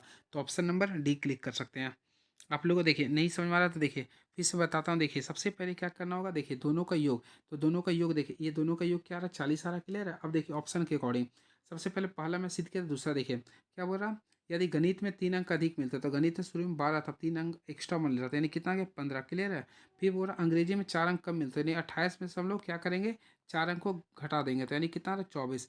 तो अंकों का गुणनफल कितना हो रहा है, देखिए गुना किया था 360 आ रहा ना, तो आप लोग इस टाइप से ही बना सकते हैं। चलिए 61 हो चुका, अब 62। एक थैले में 2 लाल 3 हरी और 2 नीली गेंदें हैं, दोनों गेंद को निकाला जाता है, तो दोनों गेंद में किसी के भी नीला ना होने की प्रायिकता ज्ञात कीजिए। फ्रेंड्स इस टाइप का जब भी क्वेश्चन आता है, अगर किसी भी गेंद को निकाला जाता है सडनली, तो आप लोग उसके लिए क्या कीजिए, कॉम्बिनेशन वर्ड्स का यूज कीजिएगा, जो कि फ्रेंड्स आप लोग पढ़े होंगे। तो देखिए सबसे पहले लाल गेंद की संख्या 2, हरी गेंद की संख्या 3 और नीली गेंद की संख्या 2 है। सबसे पहले क्या है, दोनों में किसी भी के नीला ना होने की प्रायिकता। सबसे पहले आप लोग को नीला ना होने की, नीला नहीं होने के लिए, तो नीला नहीं होगा तो आप लोग को हरा तो रहेगा ना, हरा लाल ना, तो हरा लाल यानी 3 2 कितना गया 5 हो गया। 5 को कितना निकालना था 2, तो 5 कॉम्बिनेशन 2 ले लेंगे, और टोटल कितना था 2 3 5 2 7, यानी 7 कॉम्बिनेशन 2 आप लोग को आप सॉल्व करना है। तो ऑलरेडी देखिए 5 कॉम्बिनेशन 2 को सॉल्व कीजिएगा, तो 5 गुना 4 कर दीजिएगा, बाय 1 गुना 2 कीजिएगा। उसी पर 7 कॉम्बिनेशन 2, यानी 7 गुना 6 कीजिएगा, बाय 1 गुना 2 कीजिएगा। अब आप लोग सॉल्व किए, ये कैंसिल हो गया, तो 5 चौक 20 हो गया, 7 छक 42। आप लोग सॉल्व कर सकते हैं। अगर आप लोग इसे सॉल्व कर सकते हैं तो देखिए 10/21 आएगा इसका आंसर, 10/21। तो राइट आंसर क्या होगा 10/21। तो काफ़ी अच्छे से ऑप्शन नंबर ए को क्लिक कर सकते हैं, क्लियर है। चलिए अब क्वेश्चन नंबर 63। तो 63 नंबर देखते हैं क्या लिख रही है। एक आदमी ने 10 महीने में 33,000 रुपये की बचत की। पहले महीना के बाद हर महीने उसने पिछले माह की तुलना में 100 रुपये अधिक बचत की, तो उसने पहले महीने में कितनी बचत की। फ्रेंड्स जब भी ऐसा क्वेश्चन आता है आप तो एपी का यूज कीजिएगा। तो देखिए तो सबसे पहले एसन का फॉर्मूला यूज कर, देखिए एसन का फॉर्मूला क्या होता है ऑलरेडी आप लोग पढ़े होंगे, क्या होता है n/2 into 2a plus n-1 into D होता है, ये फार्मूला होता है ना। तो टोटल देखिएगा तो यहाँ पे 3300 ये आप लोग का था बराबर एन, तो एन यहाँ पे कितना 10 महीने, तो मैं 10/2 कर दूंगा ए। तो ए आप लोग को निकालना था 2a कर दें, फिर एन यानी कि 10 में से गया 9, 9 और डी का 100 डिफरेंस कितना था 100 था, तो यहाँ पे सॉल्व किया तो 900 आएगा, क्लियर। अब आप लोग सॉल्व कीजिएगा तो सिंपल वे में यहाँ से अगर आप लोग सॉल्व करते हैं तो आप लोग का जो वैल्यू आएगा देखिएगा, सॉल्व कीजिएगा तो ए का वैल्यू आएगा 2850। तो ऑप्शन नंबर ए को काफ़ी अच्छे से क्लिक कर सकते हैं। चलिए अब हम लोग क्वेश्चन नंबर 64 देखते हैं। तो एक वर्गाकार खेत का क्षेत्रफल 24200 वर्ग मीटर है। 6.6 किलोमीटर प्रति घंटा की दर से एक महिला उस खेत का तिरछा कितने समय में पार करेगा। तो चलिए मैं आप लोगों को बताना चाहता हूँ, देखिए 64 का कैसे करेंगे। सबसे पहले काफ़ी इजी क्वेश्चन है ये, तो सिंपल वे में देखिए एक वर्ग में बना देता हूँ। देखिए एक वर्ग हो गया आप लोग का, इसका क्षेत्रफल बता दिया हूँ, अब दर भी दिया है, ठीक है। तो सबसे पहले देखिए क्षेत्रफल दिया था ना, तो हम लोग देखिए वर्ग का क्षेत्रफल क्या था ए स्क्वायर, तो ए स्क्वायर का वैल्यू 24200 दिया था। हम लोग यहाँ से ए का वैल्यू, तो यहाँ से ए का वैल्यू निकालिए तो 110√2 मीटर आ गया, क्लियर है। और आप लोग को क्या करना है, वर्ग का यहाँ से विकर्ण निकालेंगे, तो ऑलरेडी आप लोग को फार्मूला पता है √2a होता है, तो √2 रहने देंगे, और ए का वैल्यू कितना है 110√2 है। अगर आप लोग इसे गुना करते हैं तो ऑलरेडी आप लोग को पता है क्या आएगा 220 आएगा, यानी कि मैं 220 में कर दिया हूँ, क्लियर है। अब इसी के अकॉर्डिंग मैं आप लोग के सामने बताने जा रहा हूँ, देखिएगा थोड़ा सा। हाँ तो फ्रेंड यहाँ से 220 आ रहा है, क्लियर है। अब चलिए देखता हूँ कहाँ तक चला गया। तो देखिए क्वेश्चंस किस टाइप का रहता है, मैं पूरे का पूरे सॉल्व करवा देता हूँ ताकि आप लोग को क्लियर हो जाए और एक अच्छा रूप में बताने का भरपूर प्रयास करूँ। हाँ चलिए हो गया। तो देखिए फ्रेंड्स यानी क्वेश्चन नंबर, हाँ यही था ना, देखिए तो क्वेश्चन नंबर कहाँ गया यार, हाँ तो ये आप लोग का 63 नहीं था 64 था शायद, हाँ देखिए ये सब सारे क्वेश्चंस को कहाँ गया था, हाँ तो देखिए यानी कि यहाँ से आप लोगों को सॉल्व में करवाया था, तो देखिए √2 आ गया था, यानी यहाँ से वैल्यू निकाले थे कितना आया था 220 मीटर आ गया था, ठीक है। ऑलरेडी आप लोगों को पता है समय पर क्या होता था, तो समय पर होता है दूरी बटा चाल होता है, तो दूरी देखेंगे 220 आ गया था, चाल कितना लिख रहा था 6.6 किलोमीटर पर घंटा को ना मीटर पर घंटा में बदलने का प्रयास करेंगे। अगर आप लोग इसे सॉल्व करते हैं तो 2 मिनट इसका राइट आंसर आएगा, क्या होगा 2 मिनट। तो ऑलरेडी इसका जो राइट आंसर आएगा 2 मिनट आएगा, ऑप्शन नंबर बी को क्लिक कर सकते हैं। चलिए नेक्स्ट क्वेश्चन सभी 3 अंकीय प्राकृतिक संख्या जो 11 के गुणक है का योग क्या होगा। काफ़ी ईजी से बना सकते हैं फ्रेंड्स। सबसे पहले आप लोग क्या कीजिए, इसमें से एपी निकालिए। 3 अंकीय 11 से, तो पहला 3 अंकीय जो 11 से कटता है 110 होता है, फिर निकालिए तो 121 होगा, फिर क्या निकले 132 होगा, dot dot dot dot last कितना जाएगा 990। सबसे पहले एन निकालिएगा, तो एन देखिए लास्ट इंटू फर्स्ट, तो 990 में से हम लोग क्या करें 110 को घटा देंगे, तो ऑलरेडी इसका वैल्यू जाएगा देखिए 880 आ गया। क्लियर है। अब इससे टोटल का डिफरेंस कितना था, तो ऑलरेडी आप लोगों का डिफरेंस पता है 11 का था, +1 करेंगे तो फ्रेंड्स 11 8 80 81, यानी एन का वैल्यू कितना आया 81। तो ऑलरेडी आप लोग देखें एन का वैल्यू कितना आ गया 81 आ गया। योग का फॉर्मूला क्या था n/2, तो एन का वैल्यू 81 यानी n/2 a + l। तो ए का वैल्यू कितना था 110 था, और एल का वैल्यू अगर आप लोग निकालोगे तो 990 आया होगा। क्लियर है। अगर आप लोग इसे सॉल्व करते हैं तो फ्रेंड्स सिंपल वे में 81/2 को गुना कर दे, इसे जोड़ने पर टोटल कितना आ रहा है देखिए 0 9 और 1 10 हो गया, 9 10 1 11। अब इसे सॉल्व कीजिए 550 से, तो काफ़ी अच्छे से अगर सॉल्व करते हैं तो इसका राइट आंसर आएगा 44550। तो ये आप लोग का राइट आंसर आएगा 44550। तो ऑप्शन नंबर अगर क्लिक करना चाहते हो ऑप्शन नंबर बी को काफ़ी अच्छे से क्लिक कर सकते हैं। क्लियर है। चलिए अब हम लोग क्वेश्चन नंबर नेक्स्ट देखते हैं।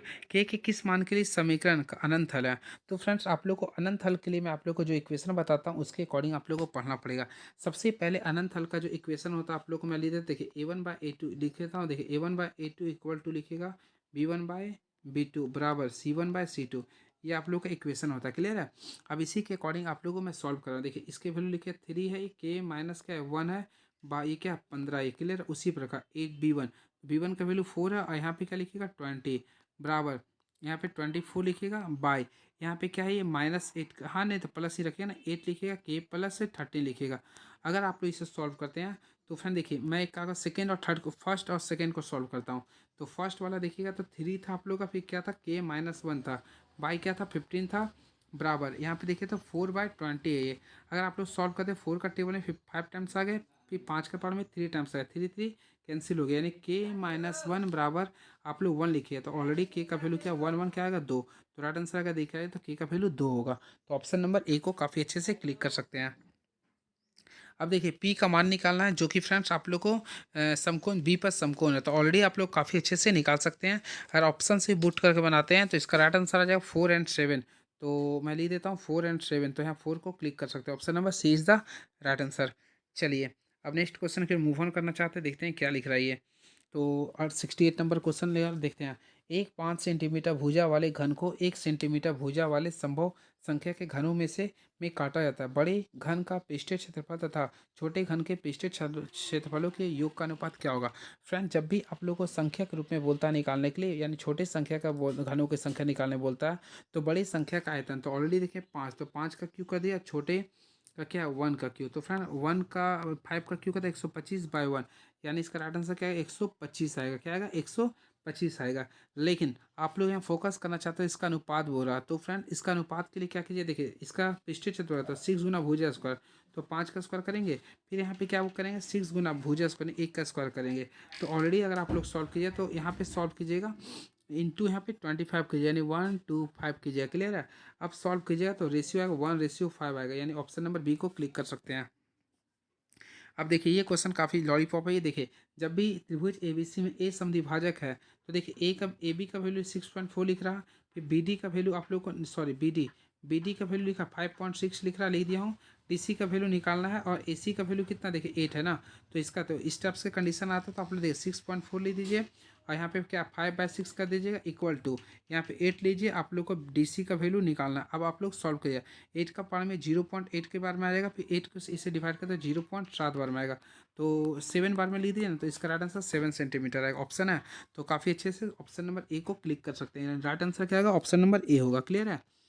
तो देखिए अगला क्वेश्चन क्या लिख रही है, दो संख्याओं को के लघुत्तम समापवर्तन तथा महत्तम समापवर्तन का योग 1260 है। यदि उसका लघुत्तम समापवर्तन महत्तम समापवर्तन से 900 अधिक है तो दोनों संख्याओं का गुणनफल क्या होगा। यानी फ्रेंड देखिए एलसीएम को मान लिया ए मान लिया और एचसीएफ को बी मान लिया, दोनों का योग दिया 1260, और दोनों का डिफरेंस दे रहे हैं यानी अधिक है, तो ए माइनस बी का वैल्यू लिखा 900।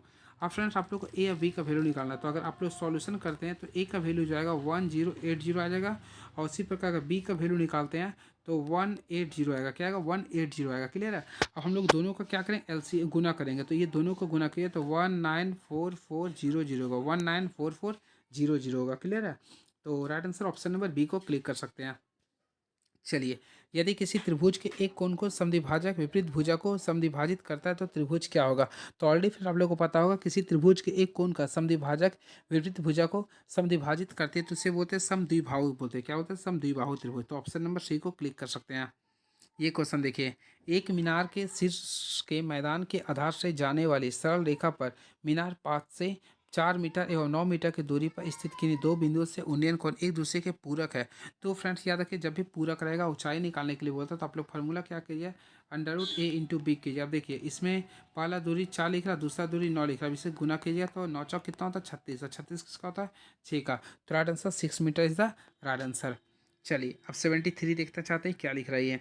तो 73 क्वेश्चन लिखा है, देखिए, एक समचतुर्भुज का क्षेत्रफल 480 वर्ग सेंटीमीटर है, इसके एक विकर्ण की लंबाई 20 सेंटीमीटर है, तो प्रत्येक समचतुर्भुज की भुजा क्या होगा। सबसे पहले देखिए, हम लोग ऑलरेडी पता है समचतुर्भुज का क्षेत्रफल क्या होता है। देखिए यहाँ 4 ली दिए, हाफ इंटू D1 गुना D2, तो D1 का वैल्यू कितना लिख रहा है 20, तो इसी बहाने पे D2 निकाल सकते हैं, तो कितना टाइम्स कर रहा है 10 टाइम्स से।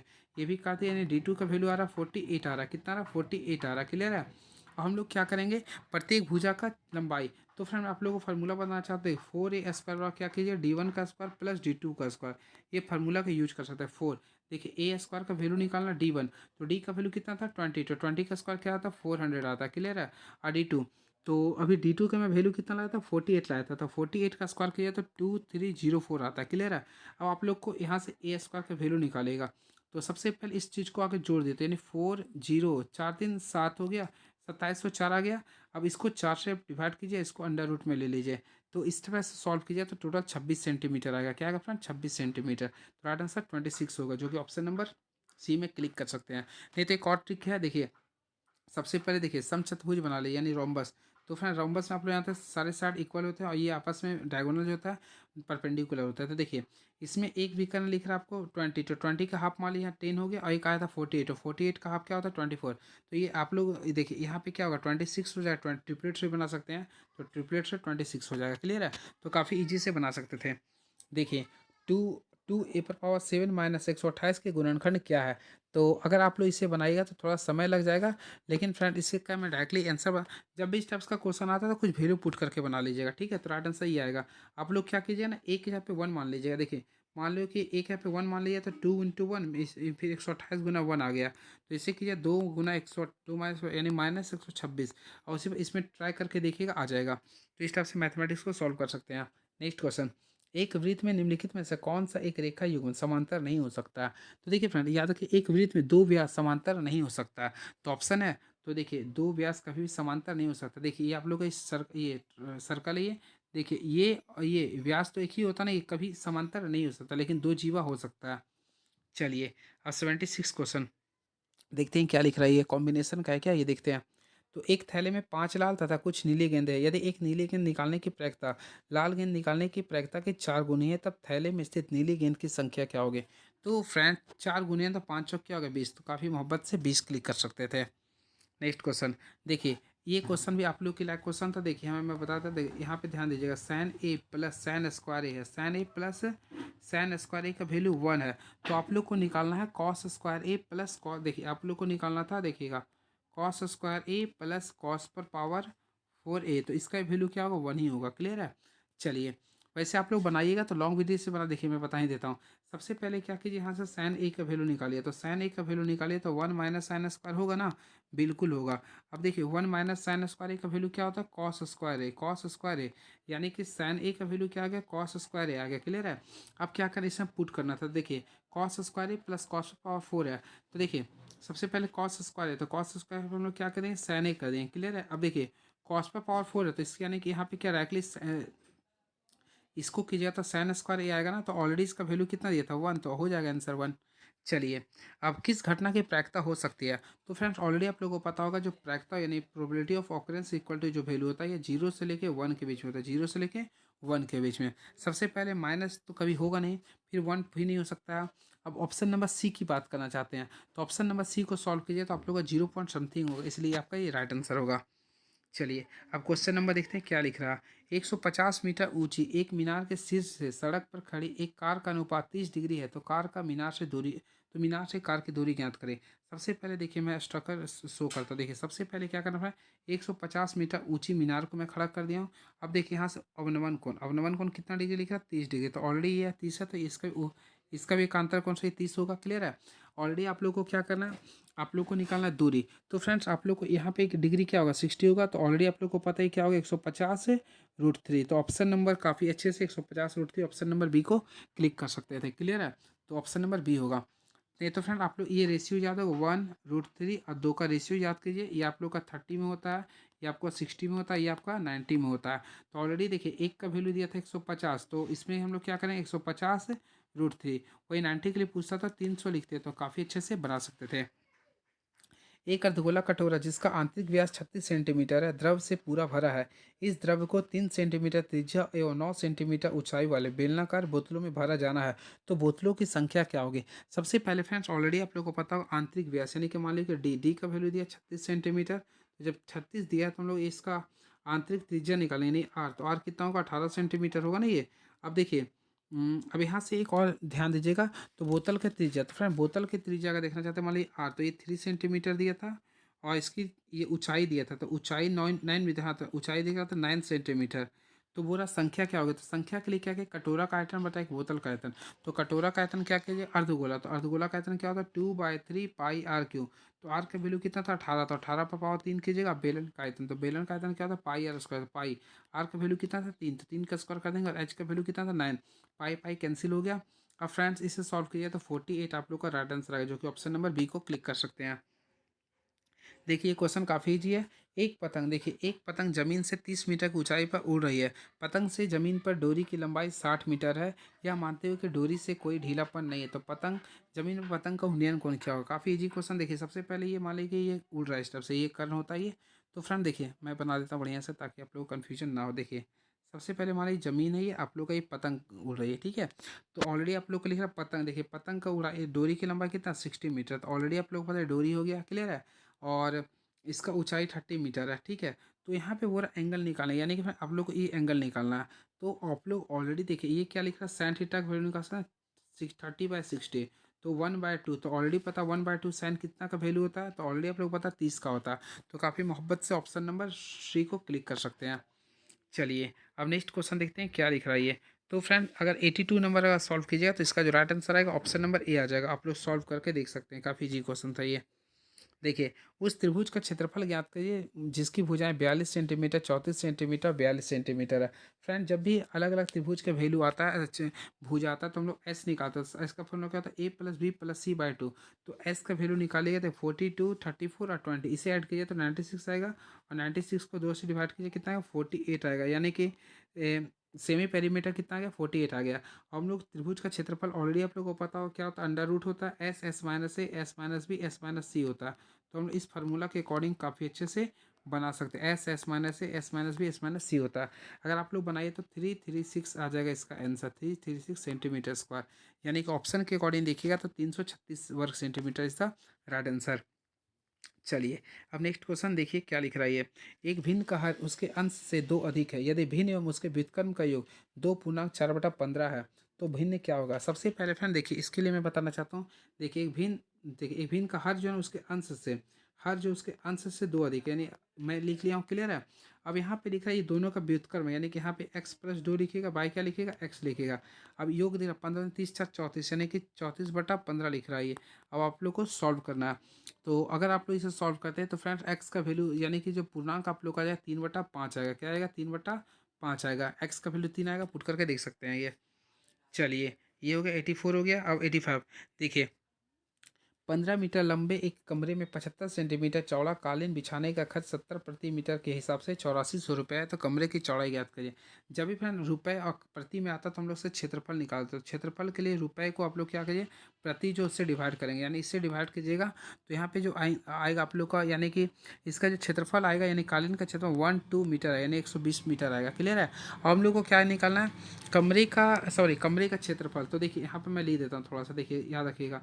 यानी कि फ्रेंड्स कमरे का क्षेत्रफल, देखिए कमरे का क्षेत्रफल बराबर लिखिएगा कालीन का क्षेत्रफल, कमरे का क्षेत्रफल बराबर कालीन का क्षेत्रफल। तो कमरे का क्षेत्रफल लंबाई गुना चौड़ाई होता है, तो लंबाई गुना चौड़ाई ये कर दिया हूँ बराबर कालीन का क्षेत्रफल। तो ऑलरेडी देखिएगा यहाँ पे क्या लिखेगा 75 बटा क्या लिखिएगा 100 लिखिएगा गुना 120। अगर आप लोग इसे सॉल्व करते हैं तो चौड़ाई अगर निकालिएगा ना तो सिंपल वे में इसका आंसर आएगा 6 मीटर। तो काफ़ी अच्छे से क्लिक कर सकते हैं, 6 मीटर इसका आंसर कर सकते हैं। चलिए अब हम लोग 86 में आ चुके हैं। 86 देखिए एपी वाला, यदि किसी एपी के सातवें पद का, देखिए यहाँ पे क्या लिखा है सातवें पद का 7 गुना उसके 11वें पद के 11 बराबर है। तो फ्रेंड जब भी स्टेप्स का क्वेश्चन आता है ना तो देखिए इसमें बोला, देखिए यहाँ पे ध्यान से देखिएगा, यदि किसी एपी के सातवें पद का यानी कि A7 का 7 गुना, ठीक है, आप लोग को बोला 11वें पद के यानी 11वें पद के 11 गुना के बराबर है, तो उसका 18वां पद क्या होगा। तो यानी कि इसमें देखिए दोनों को जोड़िए, 11 साथ कितना आ रहा 18 आ रहा। तो जब भी जोड़ने पर 18 आ जाता है यानी ठीक है, और उसी का पद बोलता है उसका आंसर होता है 0। तो ऑप्शन है तो 0, काफ़ी मोहब्बत से आप लोग ऑप्शन नंबर जी को क्लिक कर सकते हैं। क्लियर है।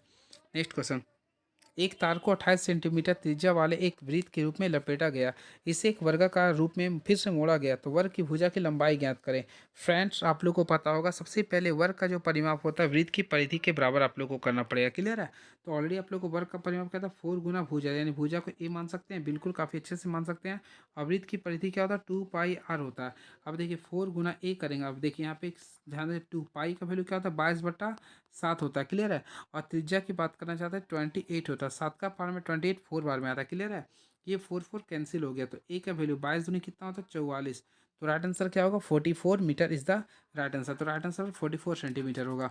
तो ऑप्शन नंबर क्या कीजिए, ऑप्शन नंबर ए को क्लिक कीजिएगा। नेक्स्ट क्वेश्चन, अगर फ्रेंड 28 यानी 88 को क्वेश्चन सॉल्व कीजिए तो इसका राइट आंसर आएगा ऑप्शन नंबर ए आ जाएगा, आप लोग बना लीजिएगा। चलिए अब क्वेश्चन नंबर हम देखना चाहते हैं 89 में क्या लिख रहा है। आर त्रिज्या वाले एक वृत्त में थीटा कोण वाले त्रिज्या खंड का क्षेत्रफल क्या होगा। सबसे पहले क्षेत्रफल बोला तो फार्मूला याद करिए, क्लास 10 का थीटा बटा 3/4 डिग्री होता है इंटू पाई आर स्क्वायर। तो बड़ा त्रिज्या था ये कर देंगे, यानी कि ऑप्शन के अकॉर्डिंग देखा तो ऑप्शन नंबर सी को काफ़ी अच्छे से क्लिक कर सकते हैं।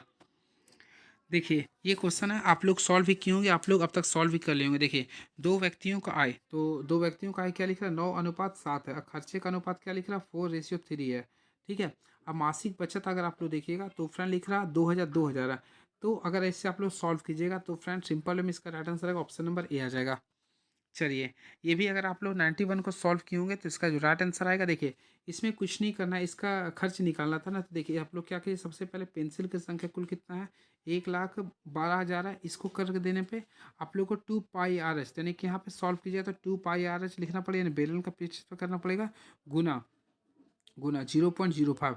ऐसे सॉल्व करते हैं तो 2250 रुपये इसका आंसर आ जाएगा। क्लियर है। चलिए काफ़ी इजी है ये, इजी नहीं है फ्रेंड, हालत ख़राब हो जाता है ऐसा क्वेश्चन में। चलिए इसको सॉल्व कीजिए तो ऑप्शन नंबर सी इसका राइट आंसर होगा। क्लियर है। चलिए 94, तो 93 का क्वेश्चन अगर आप लोग सॉल्व कीजिए तो क्या लिख रहा है, देखिए 22 सेंटीमीटर किनारे वाले घनाकार आइसक्रीम बार को 2 सेंटीमीटर त्रिज्या और 7 सेंटीमीटर ऊंचाई वाले आइसक्रीम कोनों के ऊपर तक भरकर कुछ बच्चों में वितरित किया जाना है, कितने बच्चों को आइसक्रीम कोन मिलेंगे। तो फ्रेंड्स अगर आप लोग सॉल्व कीजिएगा ना तो सबसे पहले क्या कीजिएगा, यहाँ पर इसका जो राइट आंसर है 363 आ जाएगा, 363 आएगा। चलिए कुछ कुछ क्वेश्चन को मैं स्किप कर दे। देखिए ये थ्योरम है क्लास 10th का, अगर आप लोग पढ़े होंगे तो काफ़ी मोहब्बत से ओबीएस का देखिए ये होता है, मैं बना ही देता। देखिए ये आप लोग पढ़े होंगे तो इसमें देखिए मान लीजिए साइड लेता हूँ ए होता है, यहाँ बी होता है आप लोग का, ये सी होता है, ये क्या होता है डी होता है, यहाँ पे बीच में मान लीजिए ओ लेता हूँ। ठीक है। तो आप लोग ऑलरेडी इसका रूल पढ़े होंगे।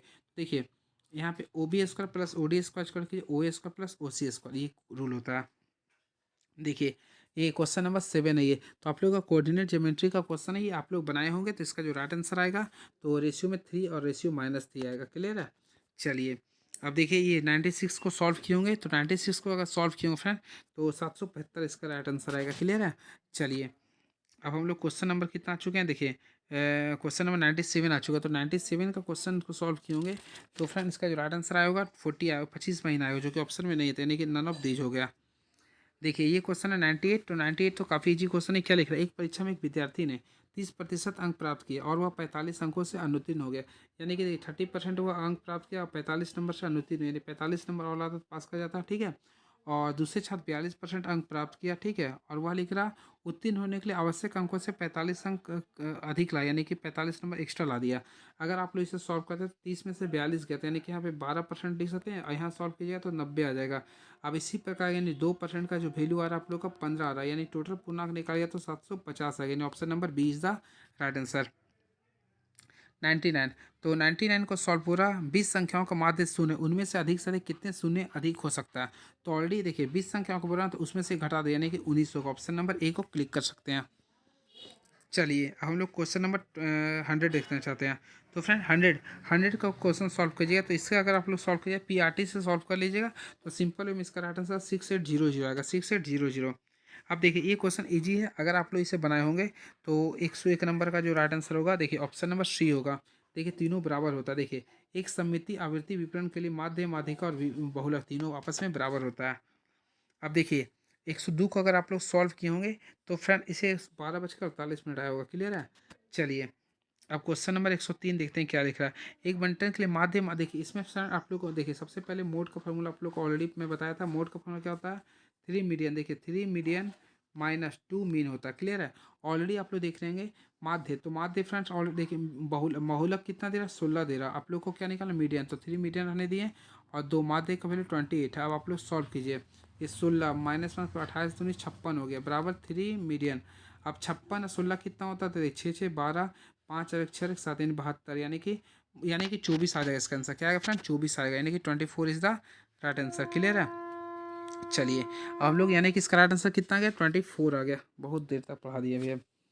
तो फ्रेंड्स का जो राइट आंसर माध्यिका का वैल्यू है 24 आएगा। चलिए अब देखते हैं और भी नेक्स्ट हमारे बीच में क्वेश्चंस क्या लिख रहा है, उसके बाद मैं आप लोग के बीच में बताऊंगा आगे क्या करना है।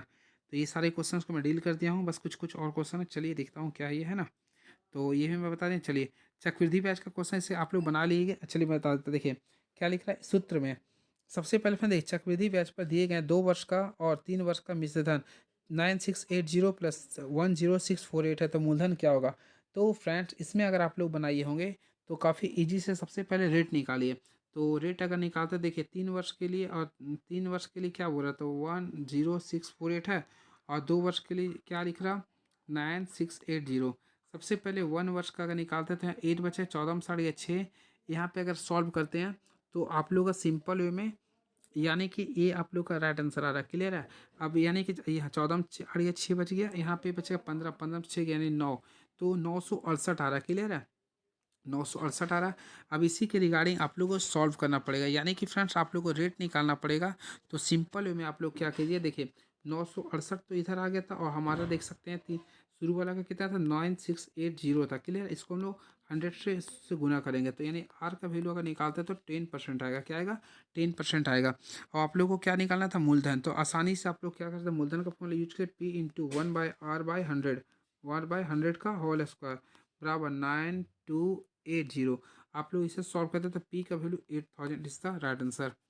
चलिए अगला क्वेश्चन, दो अलग अलग पासों को एक साथ उछाला जाता है, दोनों पासों पर आने वाली संख्याओं का योग 5 होने की प्रायिकता ज्ञात करें। यानी कि फ्रेंड 5 होने की प्रायिकता ज्ञात करना है। तो देखिए सबसे पहले याद कीजिए 5 आने के लिए बोला ना, तो देखिए 1 और 4 को ला सकते हैं 5 के लिए, फिर 2 और 3 यानी 2 3 को भी जोड़ सकते हैं, 3 और 2 को भी जोड़ सकते हैं, और 4 और 1 को, यानी कि टोटल क्या होगा 4, और टोटल कितना होता है फ्रेंड 36 होता है, यानी कि राइट आंसर 1/9 होगा। ऑप्शन है बिल्कुल, ऑप्शन नंबर ए को क्लिक कर सकते हैं। मैं फास्ट पढ़ा रहा हूँ ताकि आप लोग क्वेश्चन केवल देख लीजिए। देखिए 106 नंबर, तो 106 नंबर को फ्रेंड अगर आप लोग सॉल्व कीजिए तो सबसे पहले क्या करना है, देखिए x+1 बराबर आपको 0 करना है। अब x का वैल्यू -1, अब देखिए यानी कि -1 पर पावर 31 कर देना, प्लस 31 करना है। देखिए तो यहाँ पे वैल्यू -1 प्लस 31 रहेगा, यानी कि राइट आंसर क्या आएगा 30। तो ऑप्शन नंबर 1 सी को क्लिक कर सकते हैं काफ़ी अच्छे से। चलिए अगला क्वेश्चन, ये देखिए ये एसएन का क्वेश्चन है, इसे भी आप लोग बनाए होंगे। तो क्या लिख रहा है इसका राइट आंसर, देखिए 1 से 40 तक की संख्या वाले टिकटों से भरे एक बैग में यादृच्छा रूप से एक टिकट निकाला था, चयनित टिकट की संख्या 7 का गुणक होने की प्रायिकता। सबसे पहले फिर 1 से 40 तक लिखा हुआ, अब 7 से यानी कि 7 का गुणज होने का, 7 से गुणज होने का सबसे पहले क्या लिख 7 7 दूनी 14 लिख सकते हैं, फिर 21 लिखते हैं, 7 को 28 और 7 बचे 35 लिख सकते हैं, क्लियर है। और बस ये होगा आप लोगों का टोटल कितना 5 है, 5 को 40 से डिवाइड कीजिए, यानी कि 1/8 इसका राइट आंसर। चलिए अब नेक्स्ट क्वेश्चन क्या है 108। तो चलिए आप लोग का ये क्वेश्चन पूरा देख लिए होंगे।